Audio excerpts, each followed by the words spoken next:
Are you training to train or are you training to compete? Competing can be a very scary thing for people, and just being one of those people that is encouraging and kind is so valuable.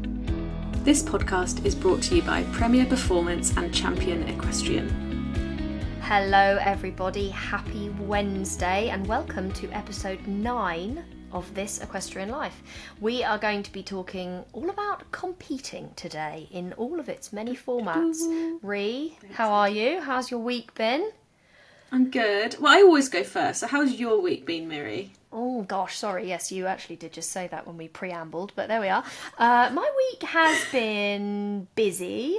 I have a new pony that's come in for training livery. Her name is Little Belle, and she's very interesting. She's actually recovering from laminitis, but she has had a lot of pain in her body for a long time, and so she's a very interesting pony to deal with. She's only bitten me a few times, but that's okay. That's kind of part of what we're dealing with for her. The barefoot conversation that I talked about after our rehab podcast has evoked some strong opinions. Interestingly, taken two very different routes. TikTok, always the rogue route. People are like, I mentioned that I believe that every horse can be barefoot. And there is some nuance to that, of course, with everything that there is. You know, very older horses who have very, very damaged feet maybe can't, but the comments on TikTok are so rogue. People are so angry by somebody stating something on TikTok. I always find that really interesting, whereas Instagram, where I'm really talking to my people, because you choose you much less go to your For You page as such on TikTok, on Instagram, sorry. People are much more on board with what I've got to say. So it's been an interesting one.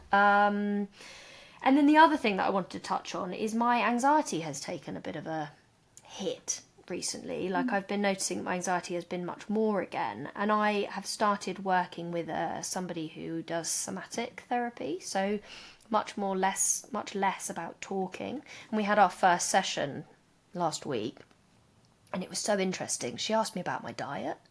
She asked me about my routines and the way that I spend my morning, and how do I have any way of dissipating stress in myself. And it's so interesting because I live quite a stressful life, as I know you do too. You know, we are both kind of high functioning women, and we've actually both had a very busy day today. We're recording on a different day today. We're recording on a Thursday evening, whereas we normally record on a Friday afternoon.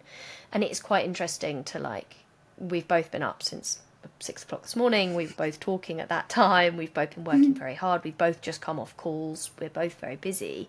And it's like that, you know, do I have a way of dissipating that stress was what we've been talking about. So she's been sending me these videos for vagal nerve activation. So your vagal nerve is the nerve that runs through your whole body. And it's the nerve that sort of signals safety to our bodies.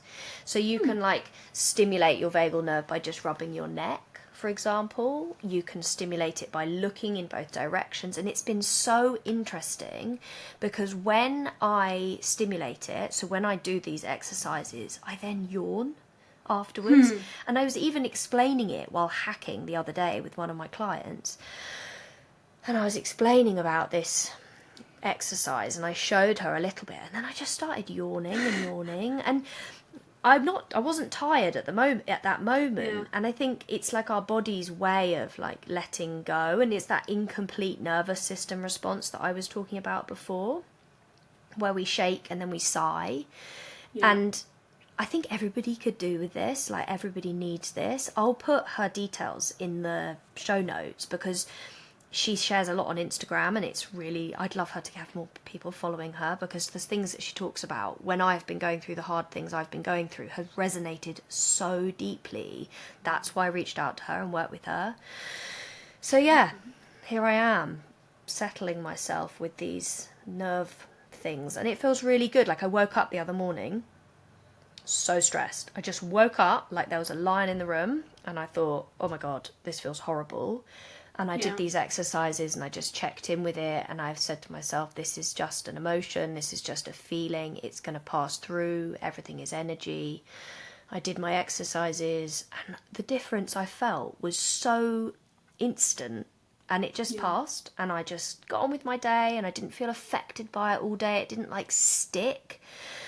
And that is what I struggled with. It's that feeling of it sticking. So I'm really looking forward to this process. I think it's going to help me so much with the horses and with my clients, and just also with my own health and happiness. So I'll keep you posted. How's your week been?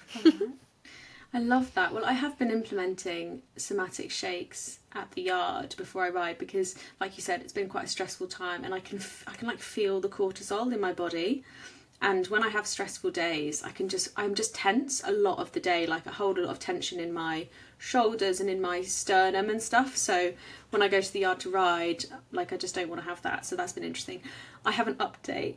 I'm so proud of Harley. I said on I think it was the last episode or the episode before, that I was going to take Harley to a local competition to see whether or not I could find a way to make him feel more comfortable with moving arenas, because he had been finding that really difficult and getting quite like upset and tense and all the things. And so our plan was to go and kind of give him much more time to just stand and like take it all in.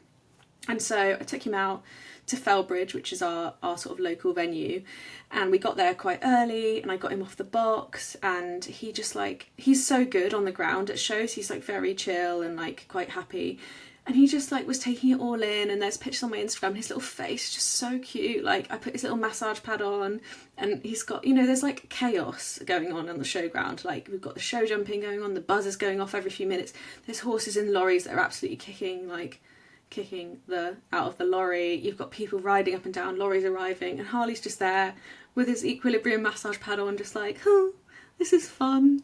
My friends and I are just having a chat. It's just so nice. So I get on him and I warm up, and my warm-up process, I do the same thing at home as I do at competitions, which is like walk around on a long rein if that's appropriate and safe, then trot around on a loose rein, and then pick him up.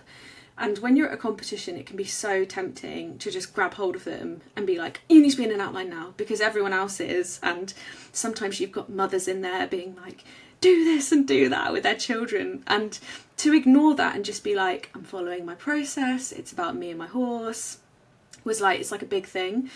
And so get to like 5 minutes before my test, I take him up to the main arena and I stand him as close as I feel is like okay, before, like, to not upset the other rider or horse. Yeah. And we just stand there and we just like, I'm just like chatting to a friend and he's like taking it all in.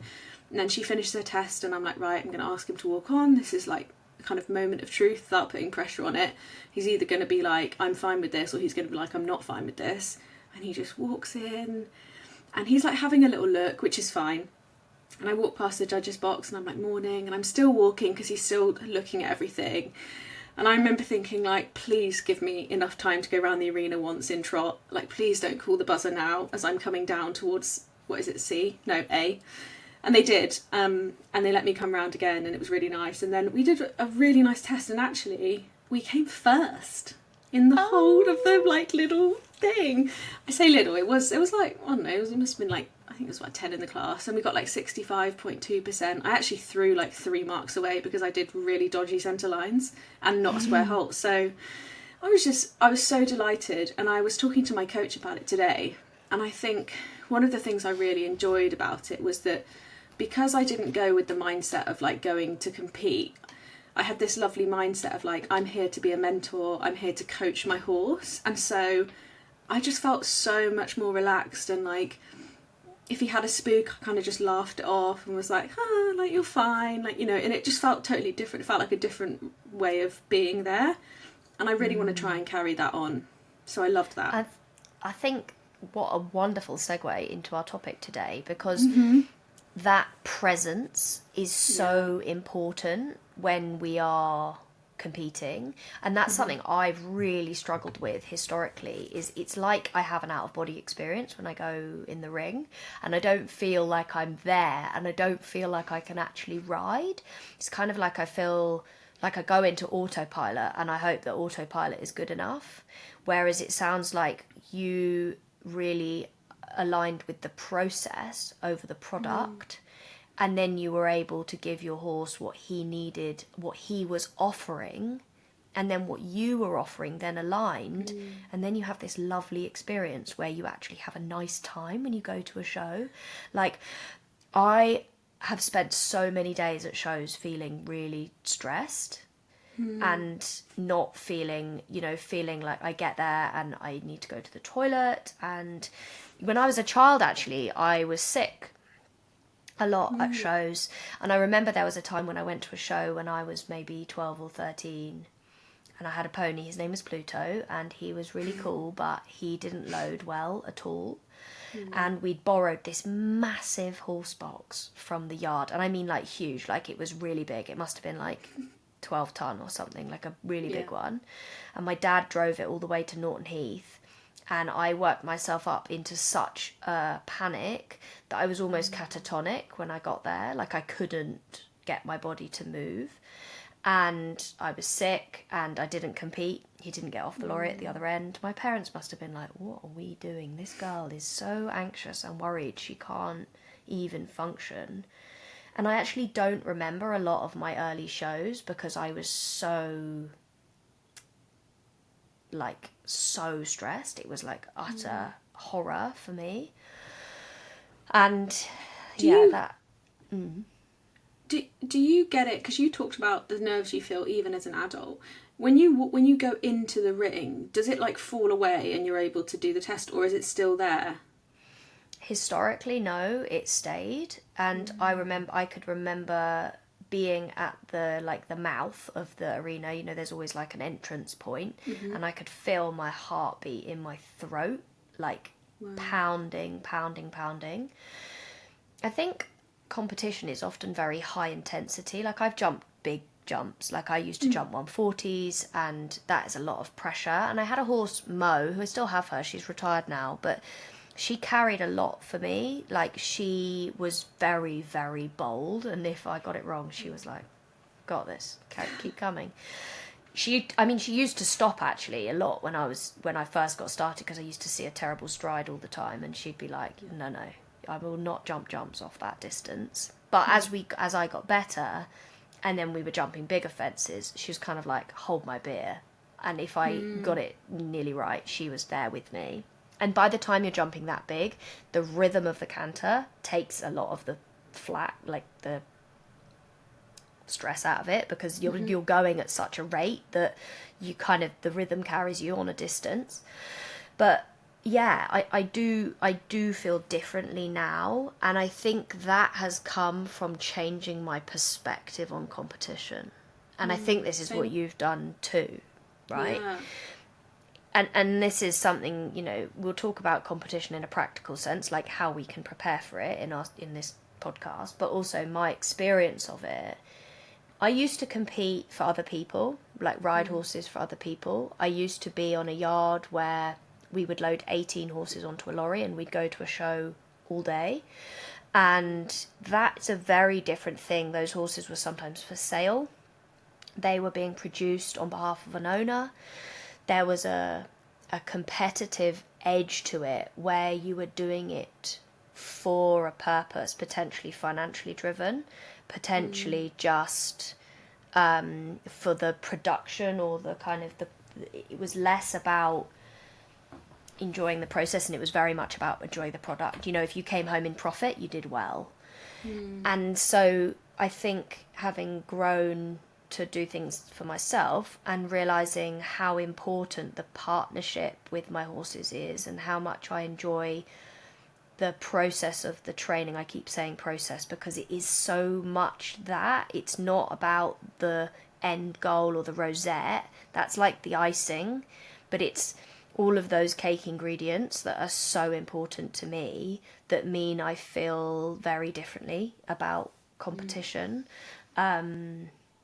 Because it's more like I compete as a hobby rather than as, and I think this is what allows me as well to do everything with the horse first and the sport second. And for me, this is what I feel there's a problem with at the top of the sport, where it is the sport first and the horse second. And that's a bit controversial to say that. And I think that I I have difficulty with high level competition now because of the financial implication that the people are definitely under, and what that then means for the horse. Yeah, maybe interject here before I say something too controversial, Rhi. Well, no, I mean, what we're asking of the horse at that level as well, obviously, it's gotten more and more difficult as the years have gone on, and then questions arise around, is it ethical? Is it even possible? I think is one of the questions that gets floated of like, is it even possible to have a horse competing at this level without some welfare questions? I guess is the piece. But And I going think back, what you mean, explain what you mean by difficult.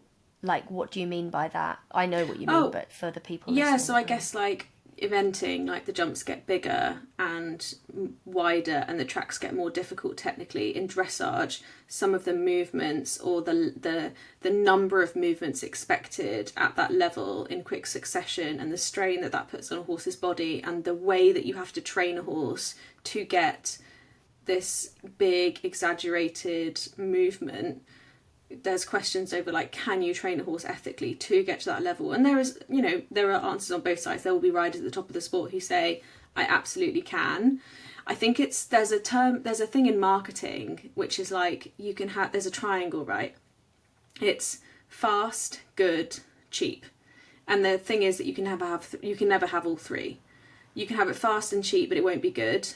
You can have it good and fast, but it won't be cheap, etc., etc. And I think that maybe is a really nice analogy for the top of the sport, perhaps as someone who is an observer, not a participant, which is Definitely. like the speed at which some of these horses need to get to the level they're at because of the financial implications and the reputation and the blah, blah, blah, blah, blah, means that are we cutting corners that therefore leave ethics questioned or questionable?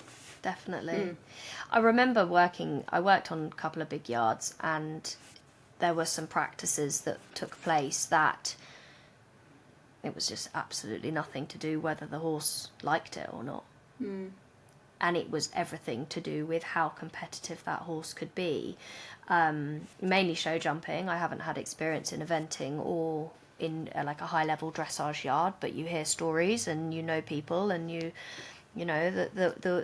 there's been some very controversial things that have taken place, like the Operation X situation, where Helgstrand documentary. With the Heldstrand documentary, where somebody posed as a groom and went and worked at Heldstrand. Heldstrand is an enormous breeder and producer of horses in Holland, I think, Belgium. It's in Europe, on the continent, and these horses were blood was drawn, and there was severe abuse, and that was happening so that those horses were able to earn more money, were competing at a higher level to earn more money, and their health and welfare was absolutely nowhere to be seen. And this is unfortunately the problem, is I think because it's hard to make money in horses, that the place is that something has to give, and that is in the nature of a horse, is to give. They carried us into battles. They would run into danger for us. Does that not tell us enough about what horses will do for us if we put enough pressure on them? Yeah. They will operate in pain because compensation, if you asked a horse, what is your number one priority? They would just tell you survival. Yeah. And this is where the line is drawn for me. When the horse is the thing that has to give, I am not interested anymore. Well, and that's tricky because, like you were saying, my final point on this is, if you take a high level athlete, a runner, a marathon runner, for example, and you ask them, how much pain do you tolerate under? They would say a lot. My partner at the moment is going to run the marathon in April. I'll put his GoFundMe in the show notes, guys. He's training so hard. But he's had knee pain right? And he has had to change what he's doing. He has had to, have like various treatments, but he is continuing to train with the knowledge of that discomfort. And this is the case with high level competition. And there is no getting around it, that the horses have to be athletic. Trainability in horses, I believe, is also an amount of tolerance to pain. There, I said it. Yeah. So it's uncomfortable, isn't it? And I think we've had, I mean, we could go so down this rabbit hole of like pressure and how much we all pressure our horses and what is appropriate and what isn't. And I've had conversations with my coach as a normal rider of like, if it would take X amount of pressure or discomfort for my horse to get them to the next level, I just don't want to do it. Like, it's just not something. I would happily draw a line and be like, actually, I don't want to get to elementary that much, or I don't want to, jump that big, or whatever it is. It sort of leads nicely on to, not to, move away from that point, but to kind of, to talk at a wider level for everyday riders. My coach talks about like, are you training to train or are you training to compete? And I think that leads you to have quite different perspectives on the competition. And so at the moment, for example, having quite a young horse, I'm often training for training, and I'm actually competing for training. It's not often, we're not out there training to compete or competing to compete, because actually, like you said, it's not my job. There's no stakes in it for me. And that does allow me to have much more joy in it and take the pressure away. And one thing that I realised recently is, and people who don't own their own horses will probably resonate so strongly with this, I only ever competed a handful of times as a child. Because I didn't have my own horse, you would be borrowing a riding school horse, you'd have to pay a kind of fee for the day, and then if you needed transport you'd have to pay for that. So, by the time you've got to the competition with your friends, you've spent like serious money, and that always for me was quite a big pressure, because I knew my parents like were giving me this really big treat essentially, and that I knew it wouldn't come around often. And so you're already a bit nervous, you don't feel like you've practiced, or you don't know the pony because you just take whoever's free. And then on top of that, you've spent all this money, so you've got all this pressure of like, this is my one chance, my one moment to get it right. I mean, that's horrible pressure. I used to suffer so much with nerves when I was younger. And recently, I found a lorry that I can drive long term that has saved me having to hire lorries every time that I want to go out. And what I've realised with going out with this lorry, I've been out with it twice now, and both occasions I've just been, the level of stress I've felt, competition or otherwise, has been so much lower. And I hadn't realised how mentally stressful it had been to be like, I've just put down £110 to take this lorry out, and I'm not going to be able to do this again for another few months because I've got a budget for it, and therefore this is your moment. And even from a training point of view, I'm like, you have to get this training right because you're not going to be able to do this again for a while. And the mental pressure of that is so great. And actually being now in a situation where I don't have that has completely changed the way that I can approach a competition. That's really interesting. And I think if you are in that position where you are still paying, what you need to think about, and what you maybe should tell yourself, is the money is spent in either way. Yeah. And I know that it's hard. I appreciate where you are, and you're like, what a relief that feels, because I know you are a very financially aware person. We've talked about this, Equestrian Money Diaries being the main instigator of that. We've got a great question, actually, haven't we? Yes. To answer today, which will tie into the Equestrian Money Diaries. But if you have to spend that money, then you maybe want to look at it like, I'm going to spend the money regardless of the experience I'm going to have. Yes. And I want to make that as positive experience as I can without adding that layer of pressure. And if you are like Rhi and you struggle with that financial responsibility feeling, then having that little mantra of, I've spent the money to have this experience, regardless of what that experience is going to be.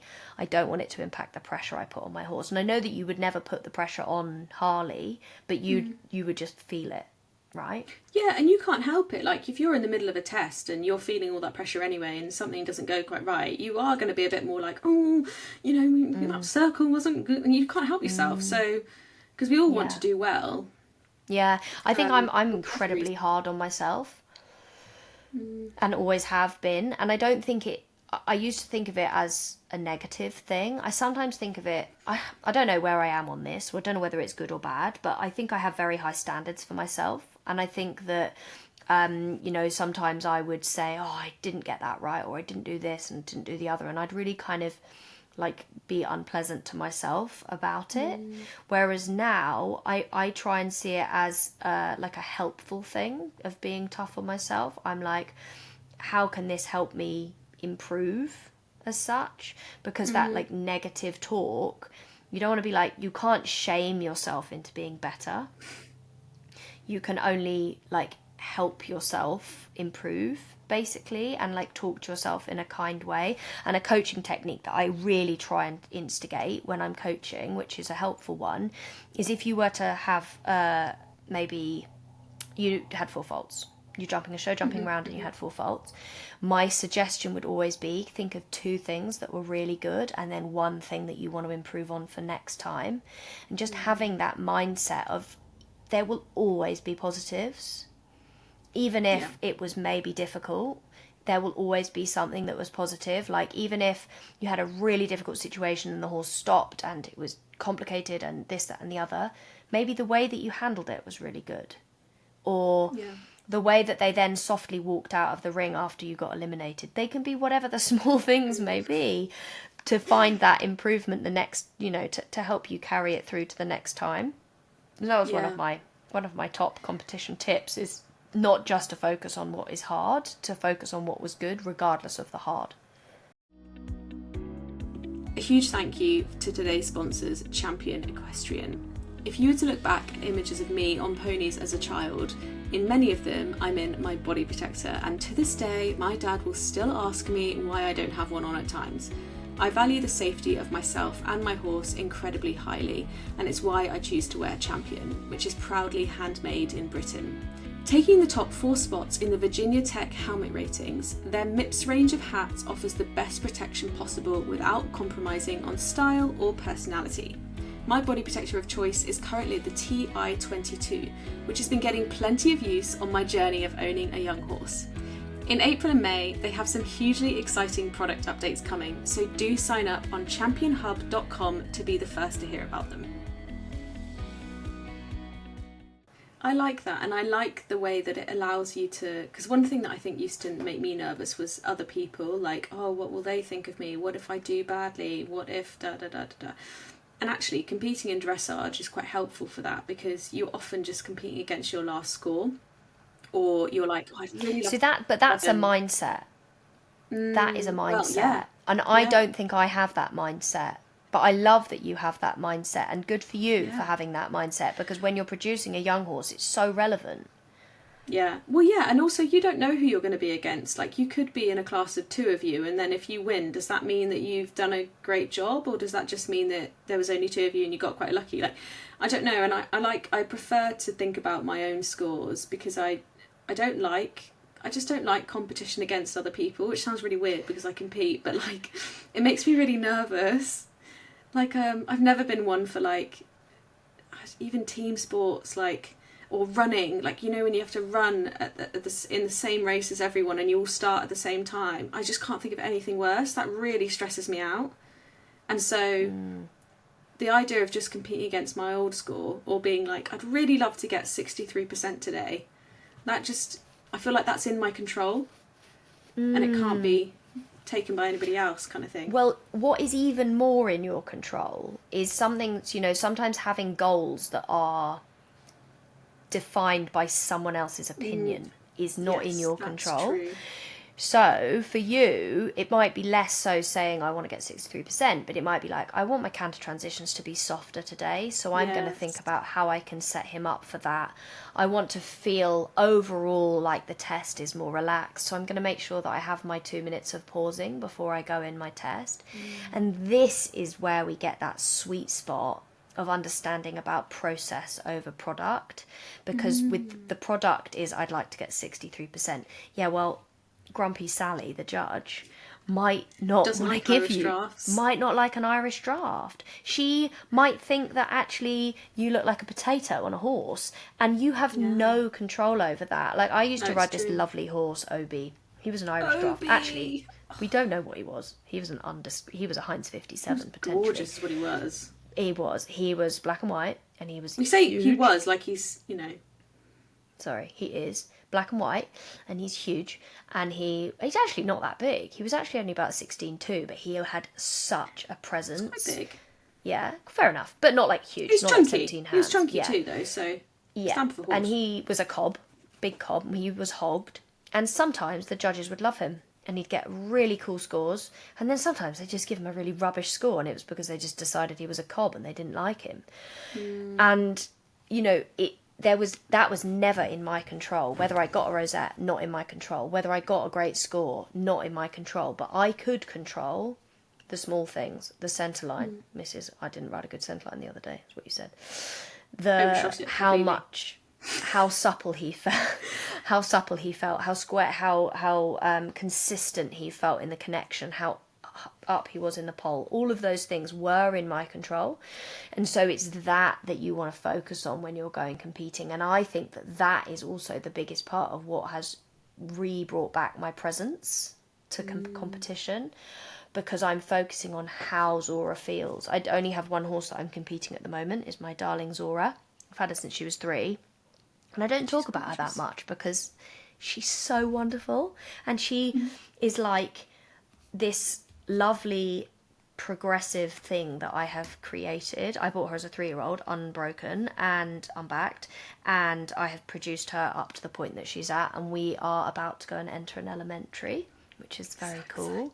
And we rode our elementary in our training today with my coach Ian, and it's such a joy to work with her. And I want to touch on this because we talked about discomfort in horses, but also having ridden some proper dressage horses and riding Zora, when you get that feeling of power and connection, these horses at a top level also are incredibly capable athletes.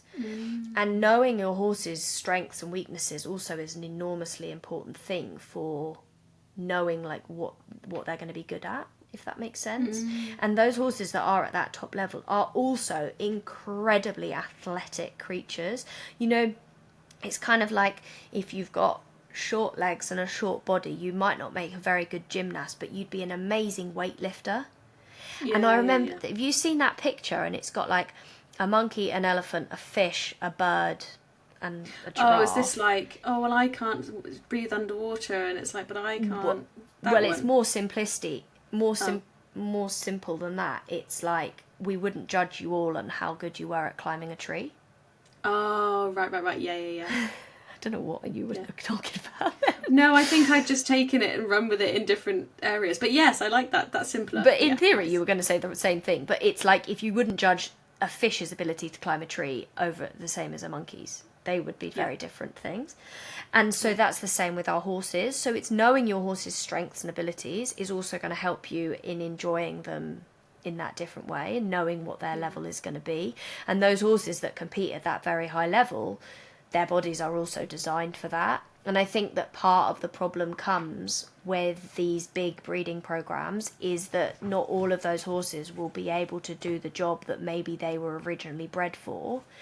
And when there's a financial implication, then the pressure arises because the people have to they still have to get them to a point where they can inverted commas do the job they were destined for, regardless of whether their body actually is designed for it. And that's where you run into trouble. I just wanted to tie that in because I didn't feel like I said that before.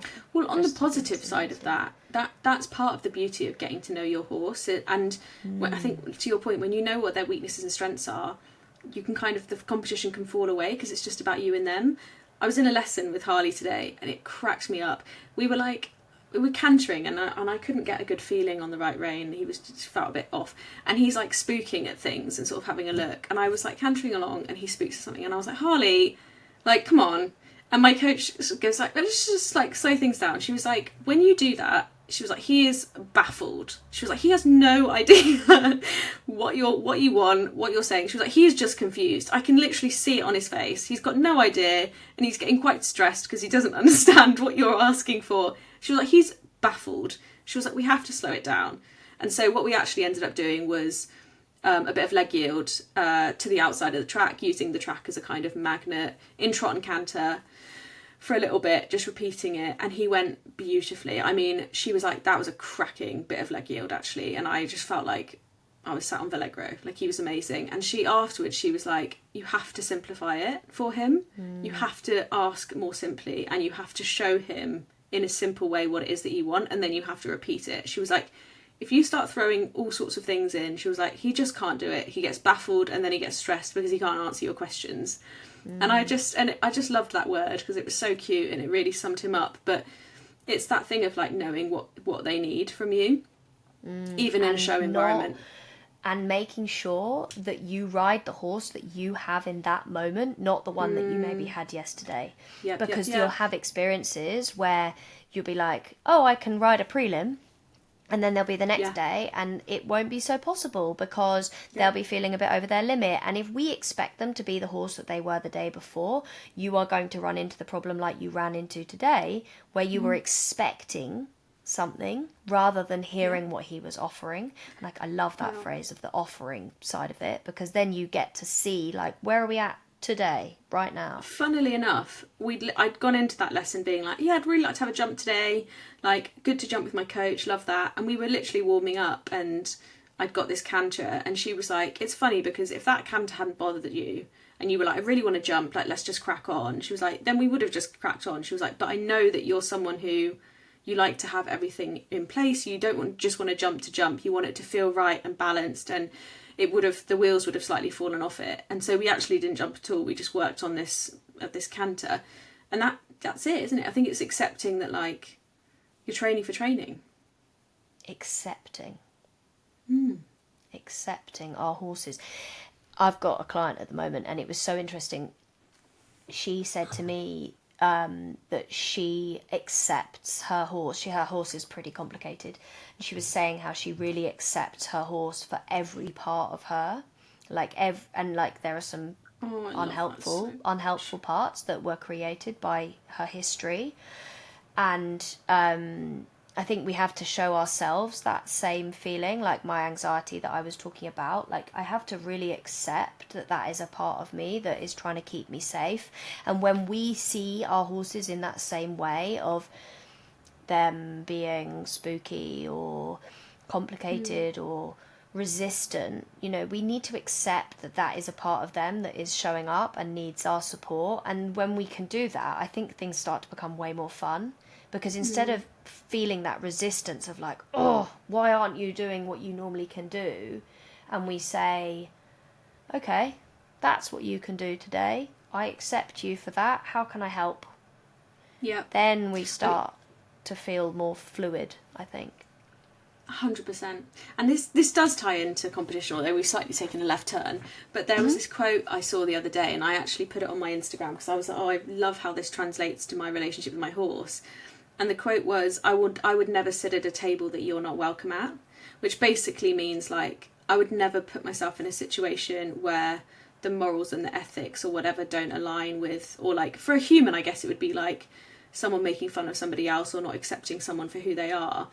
What I felt like for my horse was like, I'm never going to put my horse in a position where they are treated in a way that I ethically don't agree with, morally don't agree with. And at competitions, like, I think we can be pretty open and honest about this, you will often see tables that you do not want to sit at. And I think being really firm in your process and your relationship with your horse, and be like, I see that, I am not going to give in to the peer pressure of putting my horse like that in the warm-up, or making my horse jump that, or, even if you're in the middle of a terrible dressage test and you're like, I've got to finish because so-and-so's watching. It's like, no, it's your table. I'm taking You're having this a bad analogy quite day. far, but Put your hand in the air and say, thank you, I'm done with this today. That's okay. You're allowed to retire anytime you like. I've tried to get other people to sit at my table before a show and it doesn't work. That's a tough one. Yeah, so I remember there was a woman in Walmart, and she was having a terrible time. Terrible. And the horse's mouth was tied shut, and I actually I brought up a topic that I wanted to talk about, and I don't know whether we'll manage it within this podcast, of like things that we don't get, like things I can't get my Oh head yeah, you around were within quite the into horse this horse idea, weren't spade. Flash straps, one of them. Anyway, and this woman was evidently, the horse was very stressed. She looked like she was having a horrible day out. Right, I thought I was coming along to offer her a guiding light. Turns out, nah. I don't know how I Wait, even thought. were you with her? Well, I know, as in she was competing and I was competing. Oh, okay. She was And like a I was, stranger. yeah, stranger, Okay, stranger fine. danger. Sorry. And she was walking around. I was walking around on long rein. I can't remember. I think I was riding Obi, or maybe I was riding Zora. I can't remember. And they were like da da da, soft neck, like having a lovely time, great day out. And her was stressed, sweating, all of the horrible things. And she was like kicking it and pulling it and really having a really manky time. And it was extremely spooky and it was really over its limit. And you can imagine it. We've all seen it, right? And I went to her and I said, "Oh, I look like having it's really spooky today." I can't remember how I started the conversation. It was a error anyway, regardless of how I started the conversation. It's not relevant what I did. But I basically said to her, I practice groundwork where you can help them understand about pressure. I'm And pulling a face like, because for some people that is a red rag to a bull, yeah, isn't it? literally groundwork. Woo woo! Here comes the hippies. And I'm like, whatever. I don't care. Like at this point, I'm thinking I'm just going to advocate for the animal because this animal is obviously having a horrible time. And she was like, I think she said something along the lines of, "Oh, well, I don't believe in all of that bullshit," and rode off. And that was that. And I thought, Yeah. okay, you can't pull people's chairs up to your own table. You literally No, just and have to, unfortunately, not look. And I think this is important because I do think that there is a problem that we have in the horse space where we all turn a blind eye some of the time. well, there's a line, and that's what stewards are for. And on Facebook, and it's people like, "Oh, I saw this horse having this horrible round, and so is being horrible." And people are always commenting, being like, "Did you tell a steward though?" Because that's what you needed to do at the moment. And I think there is a line, like, people who wants coaching advice from random strangers when they're at events, probably not many people. So there's I mean, you weren't giving her coaching advice, but there's a line where Well, I was trying to. It was a long time ago. I would never do that now.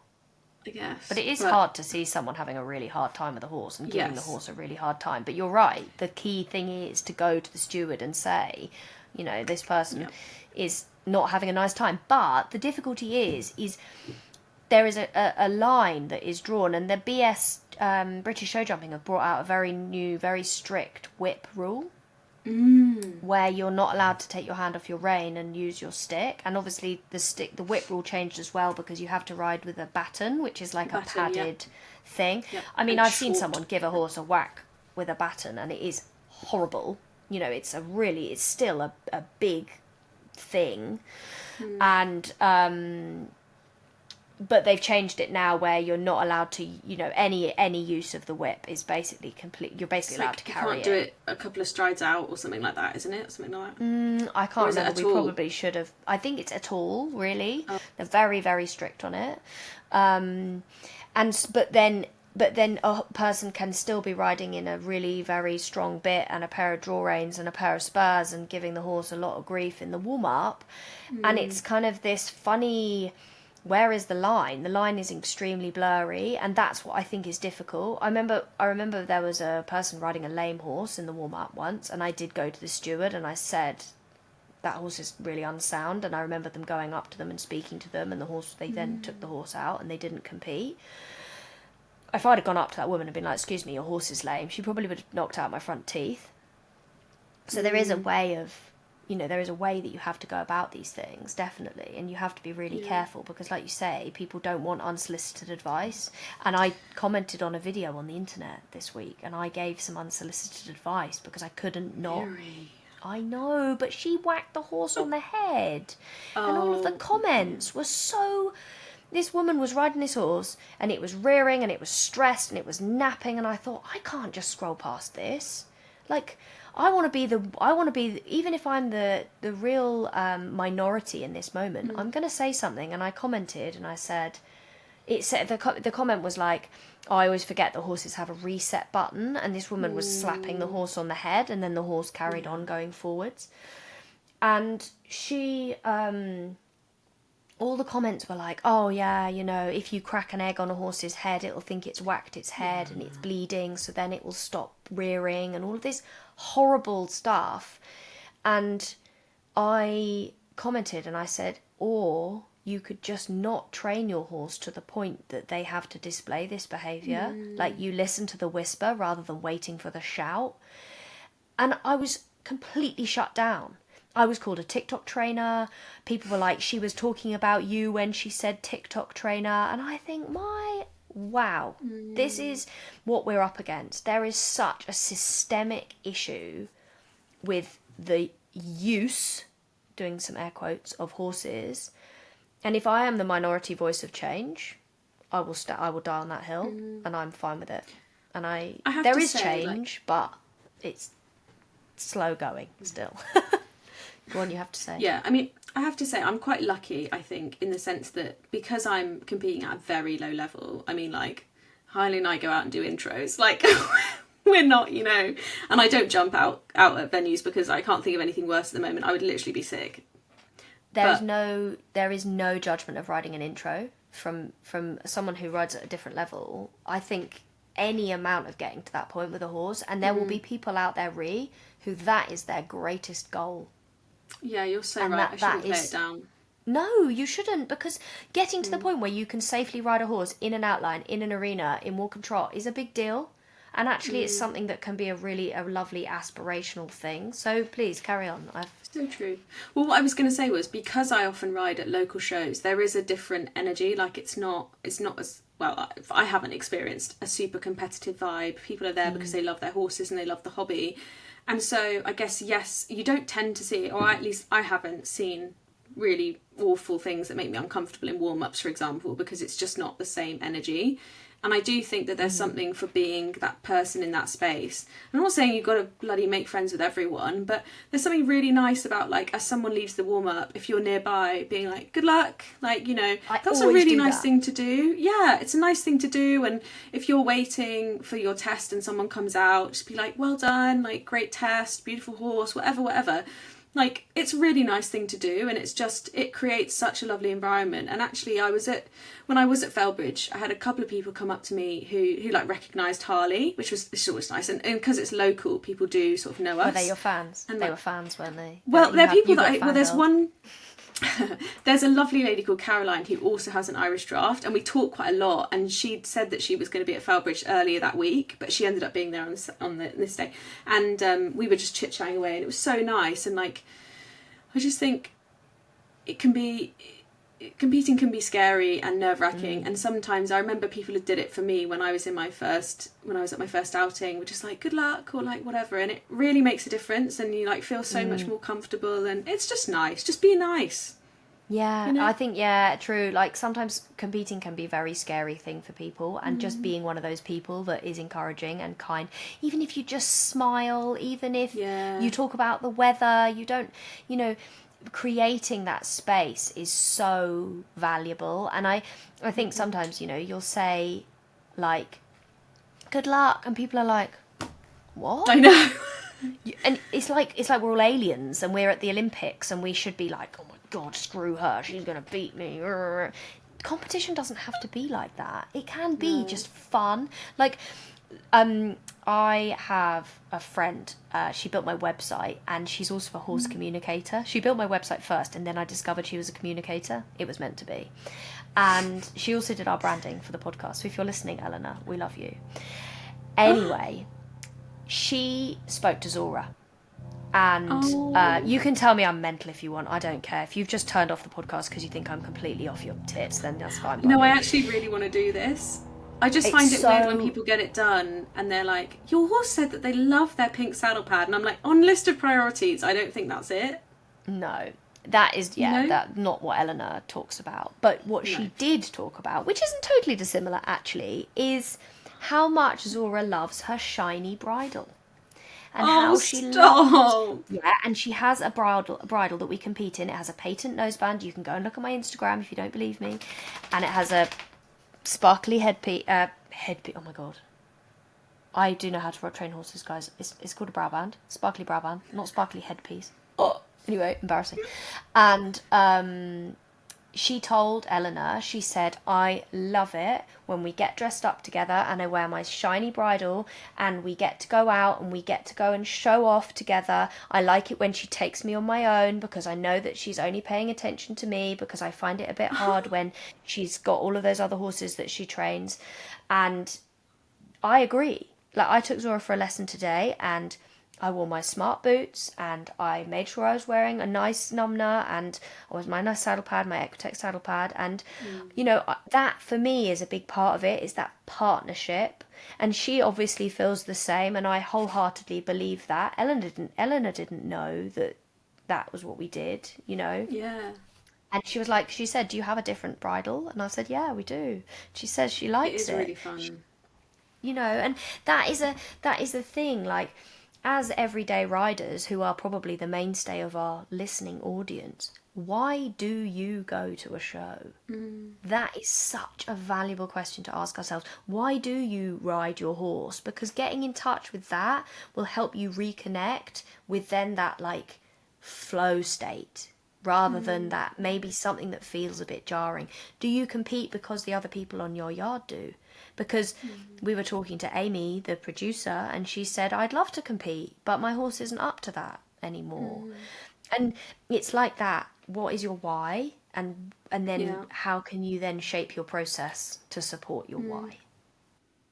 Well, I was talking with a friend who came with me on Sunday. She came to help, and she's so wonderful like that. And we were talking about how we have this little group on our yard, and if someone needs someone to go out, we'll always go out, and it turns into a really nice day. You know, you buy them breakfast, you have a natter, like, it's just nice. She was saying it's really nice, and we were both saying actually it's really nice to see your friends, like, and their kind of journeys with their horses and how it evolves. And she has a mare who's like 16 who's very similar to Harley, and she's like, I really love watching you with him because it's a really nice thing. So I do think as well there's an element of like going out with friends. I remember the first time I went on a fun ride as an adult, I was so excited. I like went to Tesco. I'm quite food orientated, like a dog. Went to Tesco the night before and got all these really nice snacks. Oh yeah, supermarket in the UK. Got all these nice snacks and like cute things, and we had like a little picnic, and it was just like, it was part of the experience. I just loved it. Absolutely. I saw there's a trend been going around on TikTok at the moment, and it's like this and something. So it's like a view of a beach, and it's like this and an Aperol spritz, and it was something, and it was like a dressage test and a plate of cheesy chips.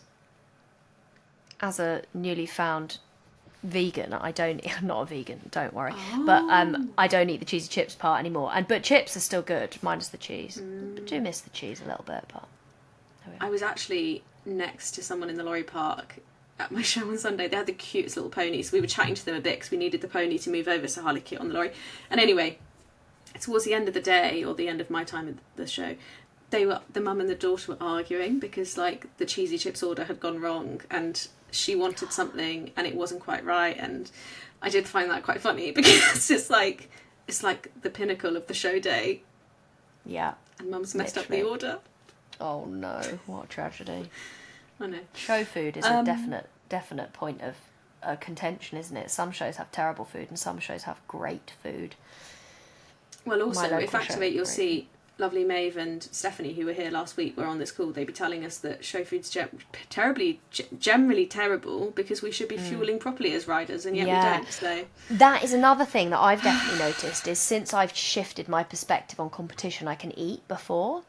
Because I used to literally survive on a banana, and even then a banana sometimes was too difficult because my nerves were so high. So I don't know if you, like, when you're in a heightened state, your body is not prioritising digestion, so eating can feel very difficult. So that's why, like, if a horse is really stressed, it will empty its bowels because it's preparing for running away. Movement. We do that too. That's why I vomit when I'm anxious. I haven't done in ages, actually. Yay for me. But that is part of the experiences that I've had. And so, yeah, eating beforehand makes a big difference because then you actually feel like you can do it rather than feeling like you might keel over. Actually... have felt faint before getting off a horse after competing because I've like held my breath so much and not eaten. Not good. Well, I always do the same thing now. I always have a banana and then I buy one of those, like, they're like pouches with 20 grams of protein. They're yogurts. They're not very good for the environment because you can eat them on the go. But I can't eat until I've platted, because even though I've platted a lot now, for some reason I've got this fear that I just won't finish the plats in time. And so I literally can't stop until I've platted. That's really interesting. This is the perfect time to mention our sponsor of this podcast, Premier Performance.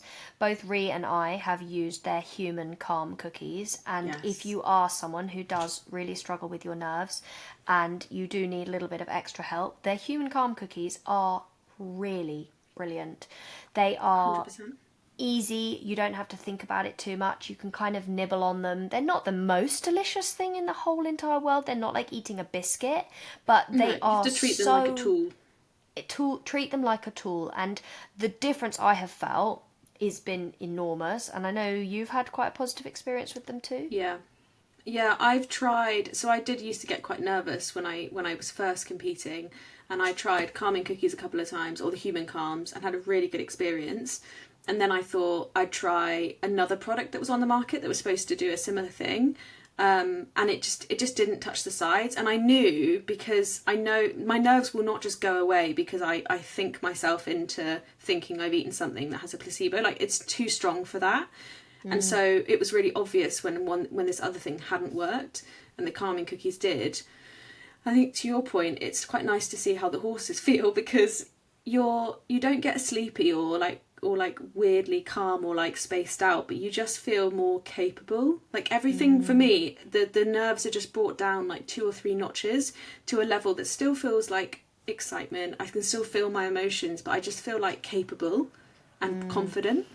I remember when the calming cookies first came out and I first started trialling them, I feel like they maybe could have been renamed confidence cookies.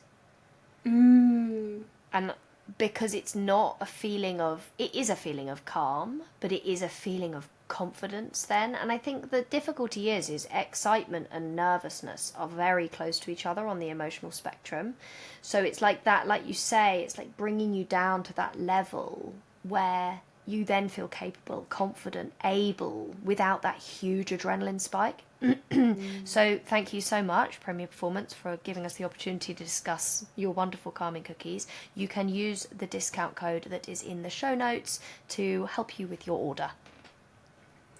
Do you want to know something funny? Yeah.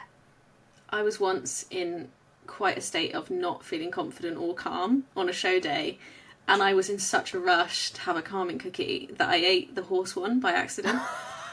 And I was like, because it tastes quite different. And I was like, whoa, I don't remember them tasting like this. Took it out of my mouth, obviously, and then looked at the packet and was like, oh, that wasn't for me. That is so funny. I'd taken a proper chew as well and then was like, ugh. No. Oh my God. That is so funny. What an experience to have. I wanted to touch a little bit on nerves and like you're finding your process a little bit maybe. And I do think it's quite important to know how you show up when you're nervous. So some people get really chattery and they don't want to be on their own and they want, lots of movement and vibes. I get quite quiet when I'm nervous. And I like to be able to just go and do things on my own kind of thing. And I like having processes, and I have lists, and this comes as no surprise to anyone if you know me. I always have a list on when I need things to happen on a show day, back from my test and stuff. And it's quite militant. And so going with friends who understand that when I get quiet and when I want to just go into the lorry on my own to check on Harley or whatever, they're not chasing me around. Or so another thing about that day when I saw Ben, because I'm just no. And they totally get it. And it's so nice because it's just, and I do the same for them. I know what they need and when they're quiet, what they want to hear. And I think that's a really important part of setting up a show process. Do you agree? You raised your eyebrows at my timing. No, definitely. Oh, yeah, that's quite funny. Because I'm the opposite. I'm chaos. But I don't think that's a good thing necessarily. But I try and just make sure that I have time for things. And that's, I think, you know, having had experiences where I've turned up at a show and not got the timing right, that is really stressful. So yeah, stressful. like checking your times, checking again. I mean, thankfully, thanks COVID, because now show jumping, they normally offer times. So because in COVID we were meant to, everything had to come back in a different way, and you weren't allowed to have so many people in the warm up, and it's meant actually there's a lot more organisation that goes on, and I think that's also helpful for the horses, because it then means that people can schedule their days much better rather than ending up at a show from like dawn till dusk, not knowing what time their class is going to maybe be. Should we touch on some like maybe... Oh, you can't see because it's backwards. I was trying to show Miri No, and it wasn't. Rhi. It's not backwards. It's not backwards. It's the right way around. That's so my it one says from this weekend. 10:18 test, 10:14 walk over to arena, 10 a.m. on board. Okay, so 7:30 bring in and wash feet. We'll go the right way. 7:45 plat. So what Rhi's done is she's listed it where she's like at the top it says the time of the test, and all the way down to the bottom is the time when she's going to bring him in. I love that. That's lovely. Yeah. Harley has Really, such a good human. He does. You're great. Zora's human's mildly more chaotic than that. I'm like, need to be there at that time. Probably should start plaiting 45 minutes before I need to leave. I just couldn't. And that is why we're different people. Sorry, what were you going to say? I wanted to talk a little bit about like some good protocol to have. So like I've got some icks. So I've got some competition icks that I think is a good... Go on. Like full length travel boots. I think they should be banned. I don't travel my horse in any boots. Okay, that's interesting. So I do travel my horses in boots. I travel them in shorter boots, the ones that only go to the knee or to below the hock. And Zora also wears like full height travel boots that go above the hock. Oh, okay, fine. Because, and it was interesting, I had a lady come for a lesson this week, and her horse was like banging in the trailer when she arrived, and he came off the trailer and he was wearing full height travel boots, and they'd slipped down, so then the hock part was actually like not where it should be. And I think that this sometimes is complicated if you have a protocol. So if we talk less about, like, let's talk about what we can do for our horses to encourage calm, nice environment. So calming cookies, very useful. If you notice that there is an adrenaline spike, they are really, really helpful. But also having a process where we help our horses feel good about the experience. So one of my pet peeves, along with full height travel boots, is the reason I don't like full height travel boots. I'm jumping about between things, but they are something that you don't do the rest of the time. They're a very like specific thing that you use when you're going travelling. And sometimes loading and travelling is complicated for horses. It's quite a stressful thing. It's pretty bloody weird, to be honest. You literally pick up this horse, you put it into a vehicle, and then you drive it from A to B. I mean, well played to the horse. There's that meme, isn't it? Like, well played to the horse. They used to pull the transport, and now we're pulling them in the transport. But that's quite a strange thing for a horse to do, and it means a good amount of trust is needed. And so my one piece of advice for you is, if you are starting to plan to go travelling or go competing, is to practice the travelling when you don't need it. So you practice your loading, you hang about on the lorry when you are not going anywhere, because often pressure is the thing that causes a problem. And I don't know if you've ever noticed this, but when you have an urgency to get on the lorry, almost certainly there becomes a resistance. Because if you haven't practiced that loading process, so the practicality of actually like getting on the horse box, going somewhere, what happens is you add the pressure of, I've got to be there at 9 o'clock, and the horse goes, whoa, whoa, whoa, whoa, whoa. What's with the pressure? Why are you stressed? Yeah. Why are you stressed? What's going on? I don't like this. And that's why having each step practiced up to the point of, then you go to a show, you reduce the pressure like you did. You said you were competing to train and training to compete, or is as in like training for training or training for competition? And I guess the opposite is competing to train, not competing to compete. Exactly. So it's having a few outings where you're thinking to yourself, I need to practice this hard thing with no pressure. So with a young horse, for example, I would encourage people to practice your loading and going down the road, driving around the roundabout and driving home again. And then maybe practicing going to a show or going to another venue, just doing some groundwork, going to another venue, just doing some groundwork and some riding, and then maybe going to a show and having it like, I'm gonna just see how we go with each step. And if you get to a point where this is too much and over the limit, you maybe reduce the pressure, reduce the whatever the ask may be. And I think that's just the one piece of advice that I wanted to give in this podcast, is like, how can we reduce the amount of stress we're putting our horse under, but also how much stress that is reducing for us. My build on that is... Yeah. Oh, sorry. No, I'm all done. My build on that is to also plait and then ride at home. And to put if you're someone, it depends what you're triggered by. If your horse is triggered by being plaited, some of them get really excited, whatever, plait at home. And if you get nervous about plaiting like I do, plait at home and then just ride. And I think I'm quite lucky because we've done so many competitions at the yard. Harley doesn't necessarily associate plaiting with anything super interesting. And the other thing is, if you're someone who finds that when they start putting their stock on and their jacket on, it all starts to feel a bit official and nerve-wracking.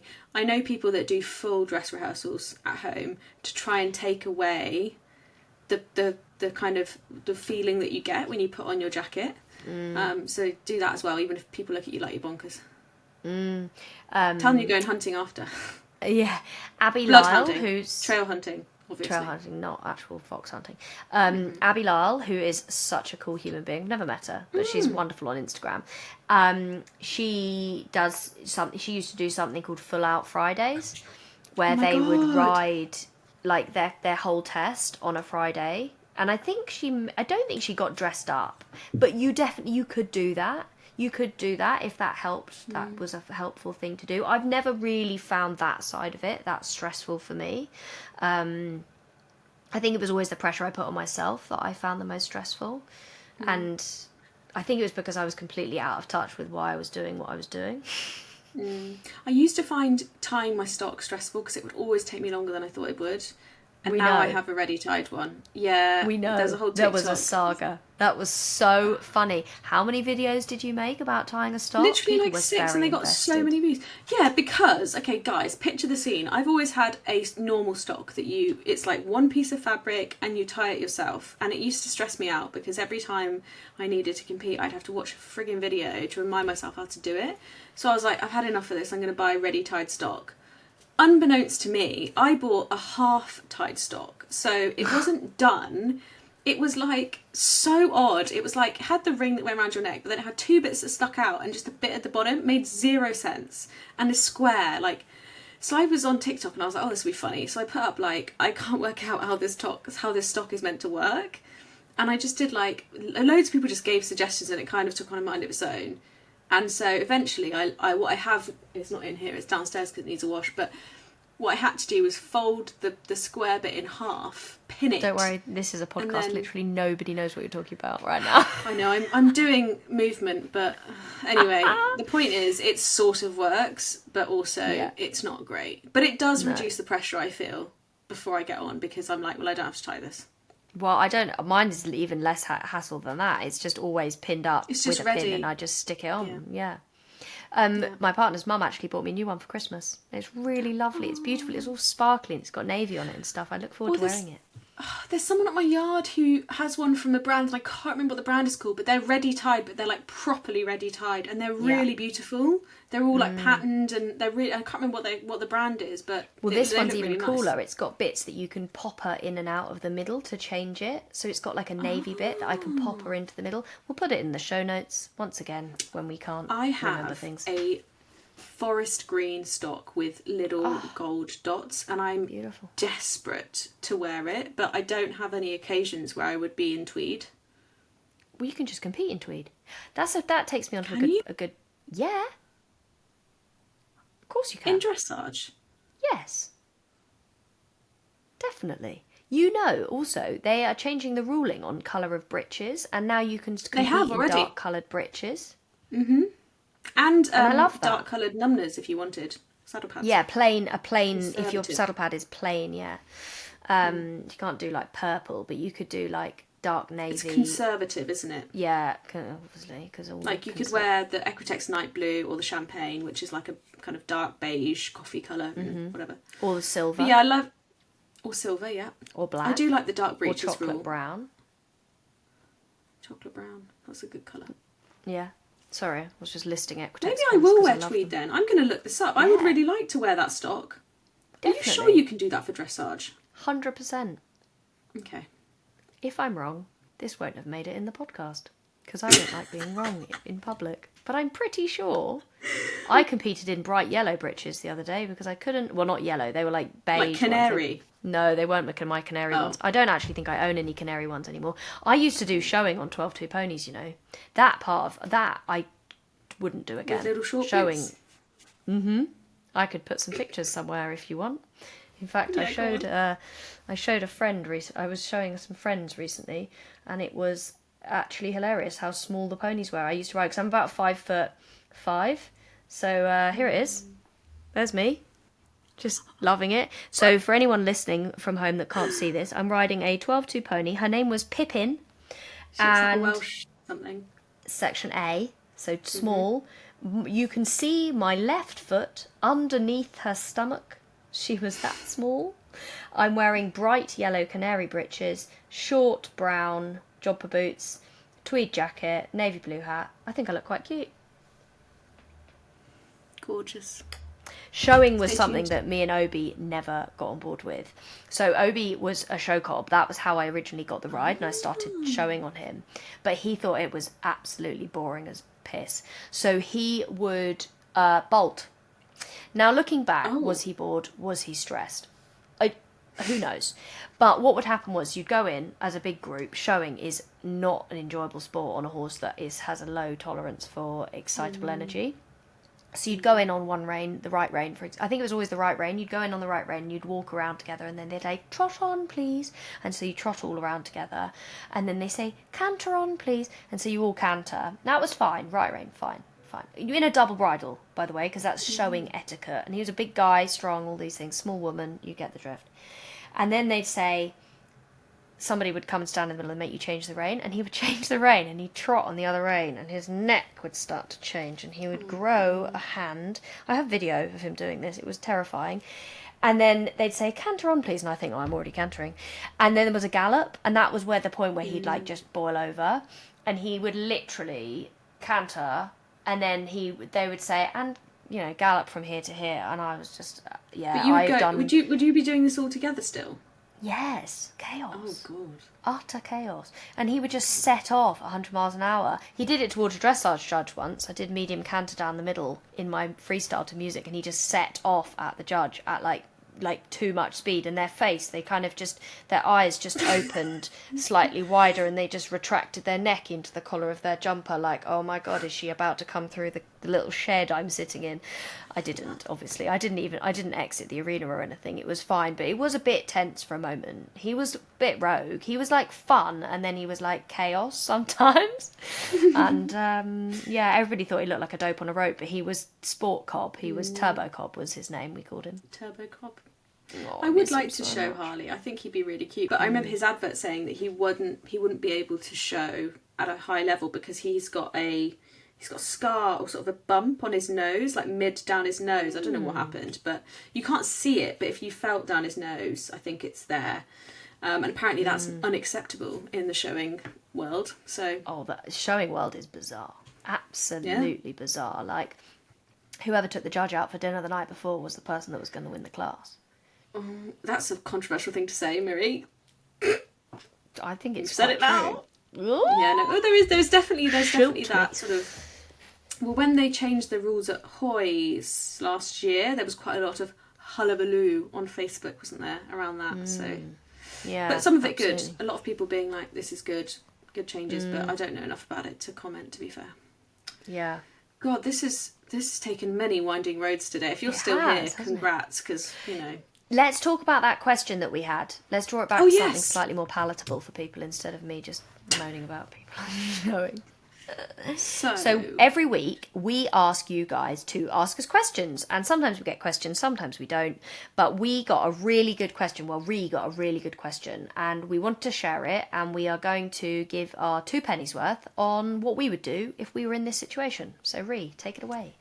It's a goodie. So they say, I'll try and keep it short and sweet. I was a classic horse-mad child and worked with horses in my early 20s before I branched into my current career of zookeeping. Sadly, Which I've is never been so in a position... cool, and I want to ask her loads of questions about it because I've always wanted to be a zookeeper. Anyway, carry on. Sorry. Maybe you will. Maybe at some point you will. Oh, well, a Whipsnade Zoo once did. Somebody from Whipsnade, sorry, sidebar, wrote we're really near Whipsnade Zoo where I keep the horses. I'm so close I can sometimes hear the lions. Seriously. And somebody sent me a message and said, hi, we've just got some wild ponies at Whipsnade Zoo. Would you be able to help, like, educate them? And I was like, yes. They didn't reply. Oh. I know. Sometimes. I know. That anyway, would be fun. Sorry. Anyway. Carry on. Zookeeper. Back to the zookeeper. Sadly, I've never been in the position financially to have my own horse, but have had part loans in the past. I was approached by a member of staff at the riding school I currently train at to full loan her beautiful Eventer come September when she's off to uni. I had a trail ride on him and he was an absolute dream in every way. And she sent me a picture. He does look like a dream. I don't know where to start when it comes to managing a horse's care on a tight budget, and I'm also terrified that if I can make it work financially, I'm butchering this sentence, that the gaps in my knowledge that you only get from owning your horse will be an issue when I take him on. I don't want my finances or lack of self-belief to potentially ruin my chances of an absolute dream opportunity. Any advice? I'm going to take the education side and you're going to take the finance side. How do you feel about that?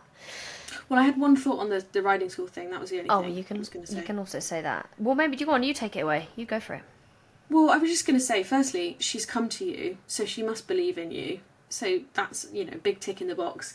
And the second thing is, I cannot think of a better environment for someone who is wanting to have a bit of a safety net when it comes to advice and support with a horse on full loan than a riding school. Because if you're at a good one, they are literally there to support and train and teach. Like, that is the whole ethos.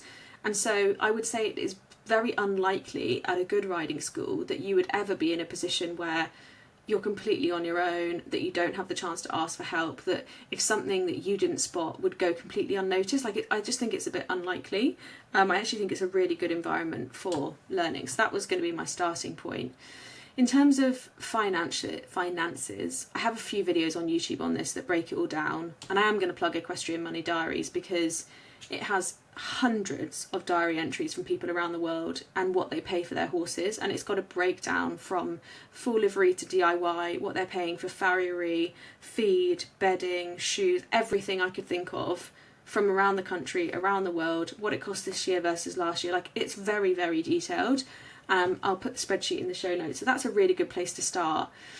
And there is a bit of trial and error. I think it's always good to be conservative with your costs because it might be slightly more than you expect. But that is a good place to start, I think. Mm-hmm. Yeah, well, yeah, no, it usually is more than you expect. And it's good to have a safety net. You want to be, calculating your cost, but you give yourself a kind of a window of expansion, which would still feel comfortable. I think that is important. Definitely. Yeah. And while you have plugged Equestrian Money Diaries, I am going to mention my Patreon. So I understood that there was a place for people like yourself, person who has, I realise I don't know your name, but I don't know if I can say it. I was going to say, but I don't know. Oh, it's okay. Well, someone like yourself who maybe feels like their knowledge, they want to continue to grow their knowledge. And so I, in lockdown, created my Patreon page. And what I do on my Patreon page is I have a whole load of videos and ride-along podcasts. So the videos are quite often focused around groundwork. So the groundwork that I practice, the very holistic kind of softly with our horses. And then I have these ride along podcasts where you get the opportunity to have a coach in your ear. But the good thing about it is it's extremely affordable. And so for someone like yourself who is looking for a way of making sure that you are still growing your knowledge, you're gaining information all the time, this could be a really good opportunity for you to still have a community of people. And as someone like myself, where every month I do these monthly Q&As where you can ask a question and then I will answer it, recording it on a podcast. podcast. I do this slightly different, but I just talk to myself essentially on a podcast for an hour. But it's really valuable for people, and it means that there is a community that you can still gain that knowledge and still have that safety net, but without necessarily feeling like you need to have a tangible coach who you're paying monthly for lessons. So that would be my suggestion too, is just to make sure that if you feel like you're a bit unsure of certain things, that you have people around you or communities around you where you can ask questions, and there is that safety of that feeling. And I'm sure also that the owner would be very happy to help you. You know, they're going to university, they're not going to Mars. So you probably would still be able to ask them, like, is this normal? Or say to them, look, I think for the first couple of months I'm going to be feeling quite uncertain or nervous. Can you support me? Would you be able to answer my questions? Can I have you on WhatsApp so that I can just drop you a message within reason?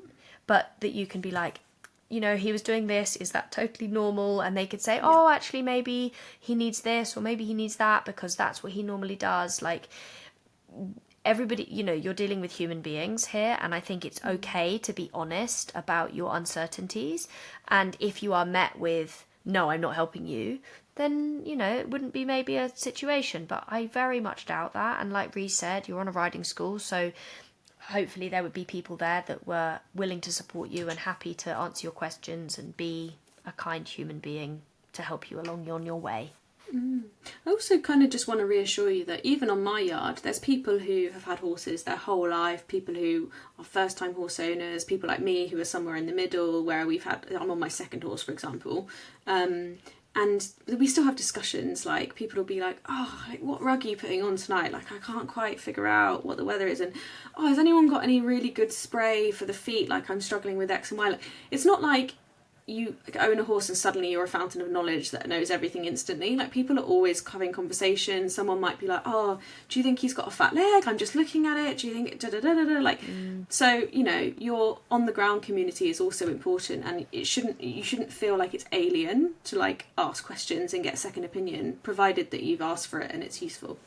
Yeah, absolutely exciting. Maybe it'd be helpful one day for us to do a kind of our favourite things podcast. We could talk about all of our favourite equestrian items one day, maybe just a section. Oh gosh, yeah.